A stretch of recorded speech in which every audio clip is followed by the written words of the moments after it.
At Christmas, while I was at work, my family branded my 7-year-old daughter a liar, made her wear a sign that said "Family Disgrace," and left her hungry in the corner for hours. I didn't cry. I took action. 2 days later, my phone was blowing up with their hysterical calls. I'm a cardiologist. In my field, holidays and weekends are basically a rumor. Family dinners? Rare as unicorns. But that year, a miracle.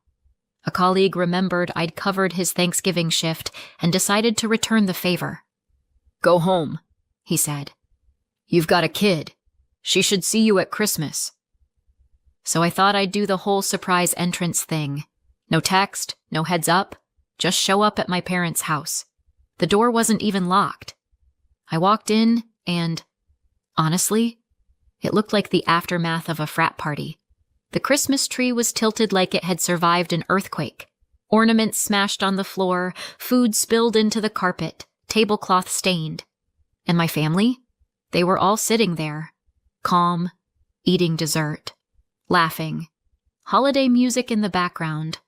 Like none of that chaos mattered. Like everything was fine. Parents. My sister Bianca with her husband and son. My brother Logan with his wife and daughter.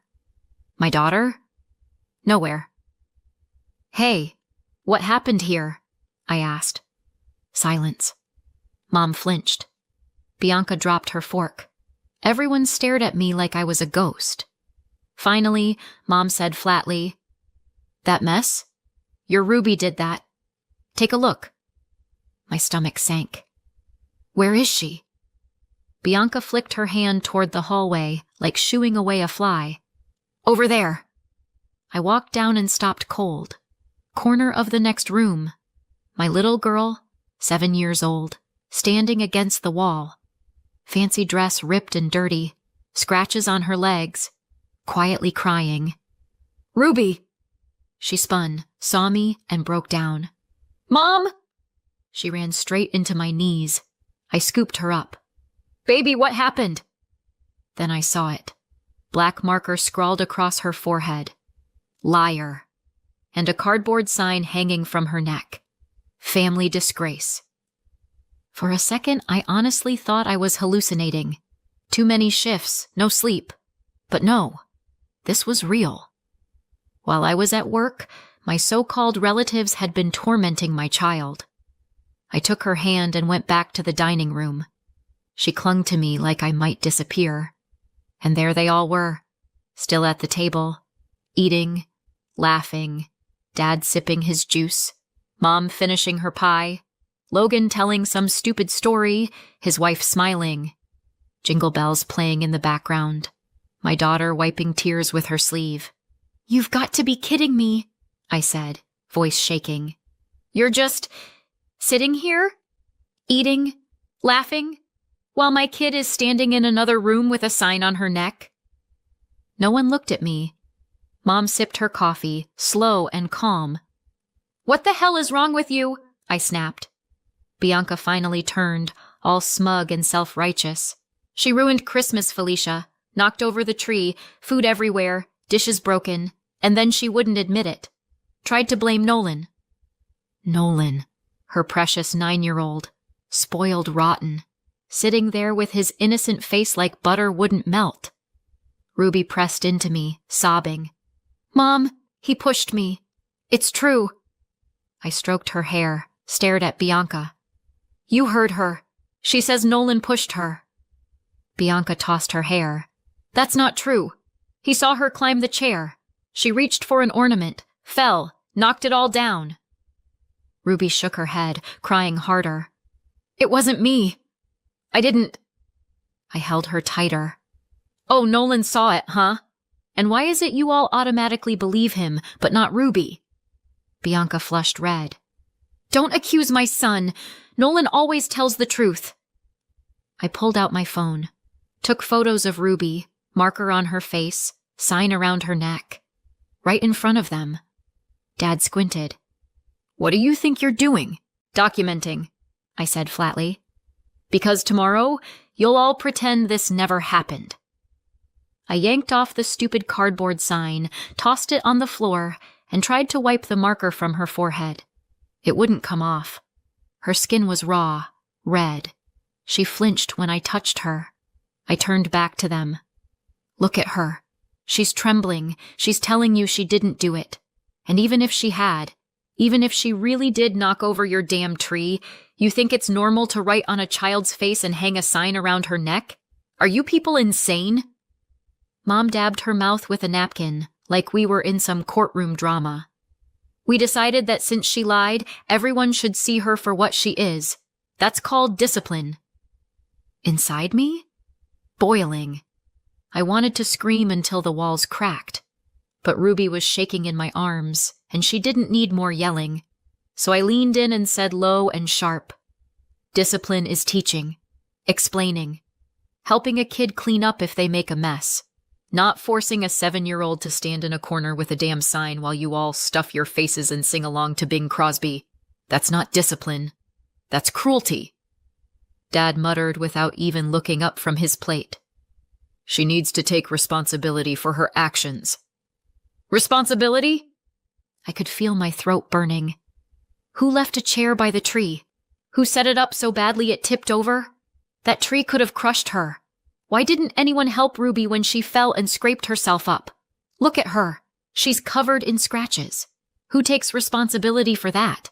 Because she's 7. You're the adults. And instead of owning your screw-ups, you branded her face with a marker. Mom shot to her feet like I'd insulted the Pope. "Felicia, your daughter ruined our Christmas, our holy holiday, and you dare lecture us? If she hadn't climbed that chair, none of this would have happened." She took a breath, eyes cold as ice. "We did the right thing. You can't handle her. We're helping." "Helping?"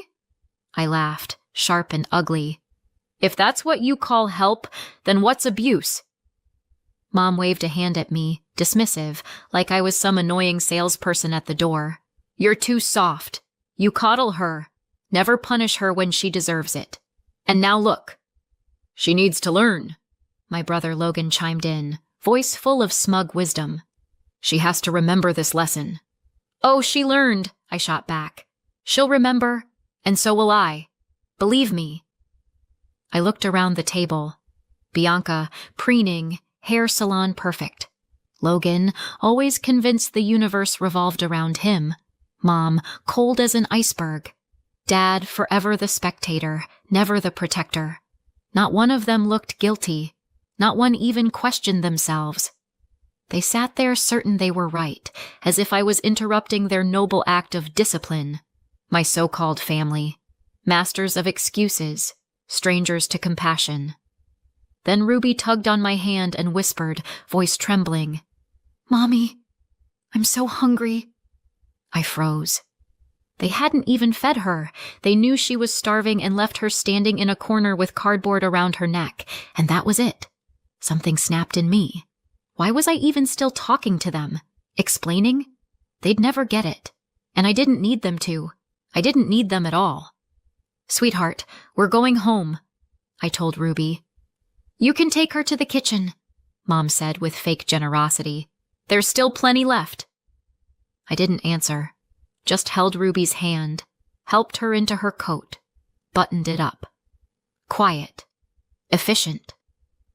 Before leaving, I turned to them and said, "She's not guilty, but even if she was, you had no right to do this to a child. Ever. And you will remember this night." We stepped out into the cold, snow crunching under our feet. Ruby pressed close to me. I lifted her into my arms as we walked to the car. "Mom, I'm hungry," she whispered again. And you know what? That was the worst part. That my little girl would remember Christmas not as lights and laughter, but as hunger, tears, and the word liar written across her forehead. At home, Ruby finally stopped shaking. I fed her turkey with mashed potatoes, gave her a slice of apple pie and hot cocoa. She ate like she hadn't seen food in a week. After a bath, I tucked her into bed, pulled the blanket up, and slid my phone under the frame with the recorder on. I wanted it all. Photos weren't enough. "Baby," I whispered, "tell me what happened." Ruby's voice was thin, broken with hiccups and tears. Her eyes were red and swollen. Nolan said the ornament was crooked. Said I'm small. It'd be easier for me. He'd hold the chair. I climbed up. He was holding it. Then he pushed me in the side. I fell. The tree fell. Everything fell. She broke down again. And he screamed, "It was her!" She rubbed her eyes with her fists, but the tears just kept coming. They all came running, yelling at me. I was hurting so much. I said Nolan pushed me, but Aunt Bianca said I was a nasty liar. And she hung a sign on me that said I was the shame of the family. Her voice collapsed to a whisper. She covered her face with her hands.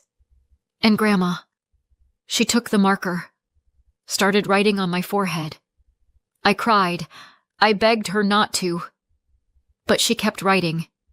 Said I had to think about what I'd done. My little girl was trembling, every word jerky, ripped out of her. I pulled her into my arms.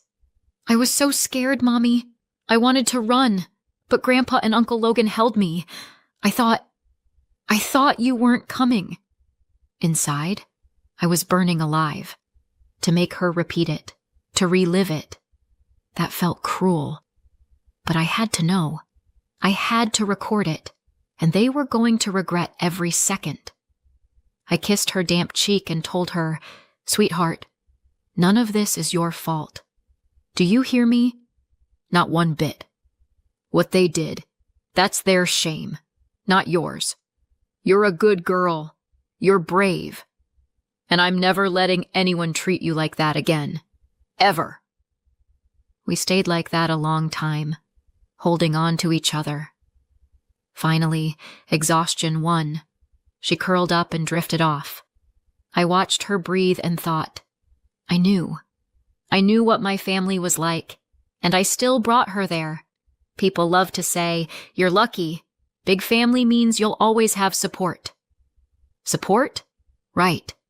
My whole life, I was the third wheel. It started early. I'm the middle child. Bianca, the oldest, the golden one. Logan, the baby. Our boy. And me? I was always, she'll manage. Bianca could talk to Mom for hours about school, friends, teachers, college plans. Mom knew every detail of her life. Logan had Dad, building model planes together, driving to baseball practice, cheering at games, their school projects, sports, achievements, family business. Me? I did my homework in the corner of the kitchen. No questions, no interest. Housework? Bianca was studying. Logan was a boy. Chores aren't for him. Guess who scrubbed the bathroom, shoveled snow, cooked with Mom? The third wheel. Birthdays? Bianca got parties with balloons and friends. Logan had sports parties, trophies, the whole deal. Mine? Store-bought cake at the kitchen table. Presents? Bianca got new dresses, perfume. Logan got a bike, sneakers. I got a coat, a size up so it lasts longer. Functional, practical, not special. And I was expected to smile and say thanks. No, they didn't starve me. They didn't beat me. But I learned very early the difference between beloved and useful. Bianca was beloved. Logan was the heir. And me? I was convenient. I clawed my way out. Med school, endless shifts, residency, fellowship. Now I'm a cardiologist. Brutal job, but I love it. And yes, it pays. Not that it matters, because to my family, I'm basically an ATM with a stethoscope. Mom. The pension's tiny, the meds are expensive, the roof is leaking. Bianca. Nolan needs camp. Ross didn't get his bonus. Logan. Piper's activities cost money. They all look at me like I'm a slot machine. And I pay up. Because if I don't, I'm the traitor. I was married once, a lawyer. Looked solid, promising. Then he left. Younger colleague, new state, new life. And me, left with Ruby. And how did my family take it? Mom. Well, with your personality, no wonder. Bianca. Told you lawyers can't be trusted? Logan just shrugged. That's the level of support I got. And with Ruby, it all repeated. Same damn pattern. Piper, Logan's daughter, 8. Smart and beautiful. Constant praise. Nolan, Bianca's boy. A born leader. Grandma's favorite. And Ruby? Quiet, straightforward, honest. Which to them equals ordinary. Everything she did was dismissed. Drew a picture? Anyone could do that. Memorized a poem? Well, Piper already dances in a troupe. I told myself, whatever. Words don't matter. She'll grow, find her own people. But words became actions. Nolan. I know that type. Crafty little tyrant. Always sneaking in a pinch, a shove, a kick when no adult was watching. And if anyone called him out? Wide eyes, innocent voice. Me? Never. He could sell sand in the desert. Adults loved him, polite, charming, a leader. Grandma and Grandpa adored him. The truth? He was mean and clever and knew exactly how to dump his messes on someone else. And Ruby? She'd blush, stammer, freeze, which of course made her look guilty even when she wasn't, just like today. He told her to climb the chair, fix the ornament. She trusted him. He shoved her, maybe even by accident, and everything crashed down. Then his voice. She did it! And of course, they all believed him. I've spent years telling myself my family had changed. We're adults now. We have kids of our own. Surely they'd be different. But here's the reality. Christmas table piled with food, music in the background, and my daughter branded a liar in the next room. Watching her sleep that night, I knew. They had done to her exactly what they did to me. The only difference?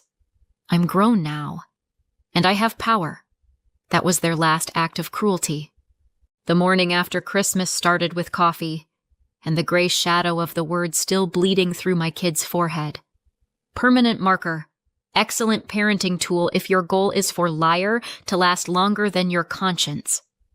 I washed Ruby gently, rubbed cream on her skin, but the letters kept showing through. She sipped hot chocolate, chewed on a pancake, and I just stared at her forehead thinking one thing. Enough. How many years had I carried these people? How many times did I excuse it? Well, they're family. They're not bad people. They just need help. I'd paid for boilers, camps, sports leagues, car repairs, insurance premiums. I'd covered my parents' bills so their modest lifestyle could stay comfortable. Yesterday they showed me what they're worth. Done. Finished. I didn't waste time. Packed Ruby into the car and drove straight to the hospital. My hospital. My colleagues documented everything. Scratches on her legs, bruises on her arms, even the marker stains that wouldn't come off her skin. All of it in an official medical report. Now it wasn't just her word or my photos. It was evidence. Back home, I pulled out what I'd bought for the holiday. 2 envelopes with Disneyland tickets. One for Bianca's family, one for Logan's. Another envelope for my parents. A weekend at a spa hotel. Everyone knew. They'd been waiting. Nolan had been counting down the days. Piper had already drawn the castle with fireworks. My parents pretended they didn't like the noise, but had quietly asked what time the bus would leave. I sat at the kitchen table and methodically tore every glossy ticket into thin strips, put the pieces back into the envelopes, sealed them shut. It was the best gift I'd ever given them, and the most therapeutic. First workday after the holidays, I mailed the envelopes. Then I opened my laptop and handled the rest. Turned off every automatic transfer to my parents, extra pension money, medical insurance top-ups, utilities, all those unexpected expenses that somehow happened like clockwork. Faucet closed. Next, Bianca. Nolan was supposed to start his winter camp. A month ago, I'd paid the deposit, and the final payment was due now. I called the camp office. The payment won't be coming. The woman was polite. We'll notify the parents. If they pay, his spot is safe. If not, it'll go to another child. Perfect. Notify away. Then Logan. Last week I'd agreed to cover his car repair so he could get to work. I called the shop. Cancel my payment. Bill the customer directly. They confirmed it was voided. Not my problem anymore. And then the calls started. Bianca first. Her voice high-pitched enough to break glass. What the hell is this trash you sent us? Where are the tickets? I sipped my coffee. Those were your tickets. Now they're confetti. You've lost your mind. Nolan's been waiting. You promised. He dreamed about this. Maybe he should start dreaming about honesty. Cheaper dream. Click. Then Logan. His envelope had landed. He was screaming like I'd burned his house down. Are you serious? Piper's crying. My wife's a wreck. Yeah, I said. Now you know what it feels like when a child cries. Click. A day later, Bianca again, this time about the camp. They said your payment was canceled. I need to pay now or Nolan loses his spot. You can't do this. I don't have to, I told her. You're the parent. You pay. I don't have that kind of money, she shrieked. Then find a free playground. They've got swings. Click. Soon after, my parents realized the monthly transfers had stopped. My mother called, voice cold enough to freeze glass. Where's the money? It was due today. It's not coming. What do you mean it's not coming? You owe your parents. We raised you. You raised an ATM. The ATM's closed. Dad chimed in on speaker. You're betraying us. You've always been ungrateful. No, Dad. I've always been your dairy cow. The cow's dry. Logan called too. His car shop had told him the payment was canceled. You can't be serious. My car's sitting here. How am I supposed to get to work? Bus. At least the bus doesn't run on lies. And you know what's wild? Not a single one of them asked about Ruby. Not one, how is she? Not one, we're sorry. Not even fake remorse. Just outrage that I'd shut off their money supply. Just the same lines. You're cruel. You're abandoning us. We can't survive without you. That's when it clicked. This is who they really are. When I paid, I was support. When I stopped, I became the monster. That night I turned off my phone and sat beside Ruby. She was drawing. On the page, 2 stick figures and a Christmas tree that stood upright. That us? I asked. Us, she nodded. And the tree doesn't fall 'cause nobody pushes me. Fair enough. New rule for my life. Anything that pushes my kid down, I'll make sure it falls on them instead. As for me, I was already building the file. Photos, dates, medical notes, names. This wasn't drama. It was a case file. CPS, police. First workday after the holidays. Not because I doubted, but because I like my footsteps to land loud. First, the sound of tickets ripping. Then, the silence of empty bank accounts. Next, the knock on their doors. After the holidays, I did what needed to be done. First stop, CPS. The caseworker, mid-40s, business casual, no nonsense, listened to me without blinking. Apparently, I wasn't the first parent to show up after a festive family gathering turned into a hazing ritual. I put the photos on her desk, the medical report, a flash drive with Ruby's recorded statement. She nodded. That's enough. This is child abuse. We'll check the households where kids live. A few days later, CPS showed up at Bianca's house and Logan's. I wasn't there, but I can picture it. My family's faces when a government employee calmly told them, "You're now under state supervision. Do this again, you lose custody." To them, I'm the witch. On paper, they're at-risk families. Honestly, I prefer the second label. I knew CPS had been by when the calls started. Bianca first, shrill, hysterical. What have you done? CPS came to my house. They're making me take parenting classes. I have a college degree. Why would I need their stupid classes? So they can explain that you don't write on a child's face or hang cardboard signs on their chest, I told her. Then Logan, yelling like a man on fire, "Because of you, CPS came here. My wife's pregnant. Do you get what this means? They're going to monitor us now." "Yeah," I said. "That's called accountability. Sad it took state oversight for you to learn the word." My parents, tag-teaming the call. "You've disgraced the family. You aired our dirty laundry. The neighbors think we're monsters now." "No," I said. "You disgraced yourselves. I just stopped covering for you." Then came the police. I filed a report. Because CPS supervision is one thing, criminal charges are another. I laid it all out. Who held Ruby's arms, who hung the sign, who wrote on her forehead. And yes, it matters. When a child whispers, shaking, "Grandma wrote, Auntie hung it, Grandpa held me, Uncle held me," that's not a family quarrel. That's assault on a minor. I wasn't there for their interrogations, so I don't know what excuses they tried, but I know the outcome, because they called me. First my mother, voice trembling with rage.